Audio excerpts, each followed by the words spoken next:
आप घोस्टबस्टर्स ब्रह्मांड में हैं, एक तो स्टॉर्म के साथ भूत चले गए जैसे अच्छे हैं। तो अगर आप वास्तविक जीवन में भूतों का भांडा फोड़ कर सके तो जीवन कैसे बदलेगा?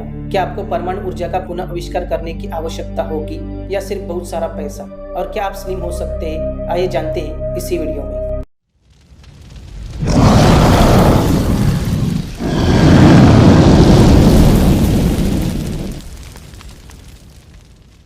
नई फिल्म घोस्टबस्टर्स आफ्टर लाइफ में एक डरावनी परंपरा अगली पीढ़ी को दी जाती है। भूतों को पकड़ने के लिए यह परिवार 1980 के दशक से विज्ञान का उपयोग कर रहा है, लेकिन यह अवधारणा कोई नई बात नहीं है। यह फिल्म घोस्टबस्टिंग इलेक्ट्रोनेगेटिविटी के इधर उधर घूमती है। इसका अर्थ है आप ऋणात्मक आवेशित कणों को आकर्षित करने के लिए धनावेशित परमाणु का उपयोग करेंगे। इस कार्य के लिए आपको भारी शुल्क वाली शक्ति की आवश्यकता होगी। याद रखें कि फिल्म में वे प्रकाश की गति के करीब काम करने वाले कण त्वरक का उपयोग करते हैं, लेकिन आप इस पैक को फटने से कैसे बचाएंगे? घोस्टबस्टर फिल्म में टीम ने साइक्लोट्रॉन नामक पोर्टेबल कण त्वरक पहनी थी। इन उपकरणों में एक चुंबकीय क्षेत्र द्वारा निहित एक स्थिर उच्च आवृत्ति वोल्टेज का उपयोग किया जाता है। अब आप सिंक्रोट्रॉन नामक किसी चीज का उपयोग कर रहे होंगे। यह उपकरण सुपर कंडक्टिंग मैग्नेट का उपयोग भूतों को लक्ष्य के लिए आवश्यक लेजर बीम बनाने के लिए करेगा। लेकिन इस पैक के अंदर क्या है? भूतों को पकड़ने के लिए आपको कच्चे परमाणु ऊर्जा के साथ साथ प्रोटॉन की एक कण धारा का उत्सर्जन करना होगा।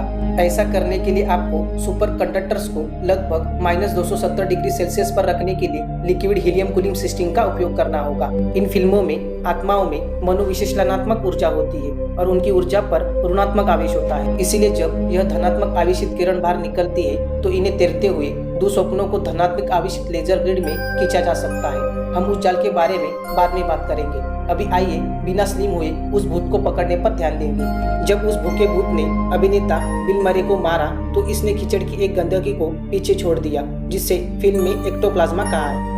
वास्तविक दुनिया में एक्टोप्लाज्मा मौजूद नहीं, लेकिन घोस्टबस्टर्स ब्रह्मांड में एक्टोप्लाज्मा का एक नकारात्मक चार्ज होता है जिसे प्रोटॉन स्ट्रिंग फंसा सकती है। बस अपनी दूरी बनाए रखें। कुछ लोगों ने साइक्लोट्रॉन को केवल 8 सेंटीमीटर व्यास में डिजाइन किया, लेकिन यह आपके लिए एक भूत का भांडाफोड़ करने के लिए पर्याप्त नहीं होगा। हो सकता है आप लार्ज हाइड्रोन कोलाइडर द्वारा उत्पादित ऊर्जा का उपयोग कर सके, जो अब तक के सबसे शक्तिशाली कण त्वरक में से एक है। गुस्से से भरे मार्शमेलो आदमी से बहुत बड़ा, यह राक्षस माउंट एवरेस्ट के आकार का 3 गुना है। कण त्वरक की अंगूठी लगभग 27 किलोमीटर भूमिगत फैली हुई है और सुपर कंडक्टिंग मैग्नेट अंदर की रेखा है। इस वैज्ञानिक उपलब्धि पर अरबों डॉलर खर्च हुए, लेकिन वह आपकी पीठ पर, ठीक है, वह आपको लगभग 1,25,000 चलाएगा। बुरा नहीं है। अब बात करते हैं आपने क्या पहना है। यह जंपसूट क्लासिक हो सकता है, लेकिन यह आपको चिलचिलाती गर्मी रेडियोधर्मी किरण से नहीं बचाएगा।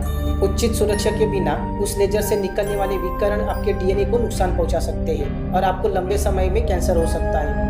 अभी रास्ते से हट जाओ। यह किरण अपने रास्ते में आने वाली किसी भी चीज के परमाणुओं को तुरंत चीर सकती है, और यदि आप इनमें से 2 धाराओं को पार सकते हैं तो यह प्रकाश की गति से हर अणु में विस्फोट कर सकता है।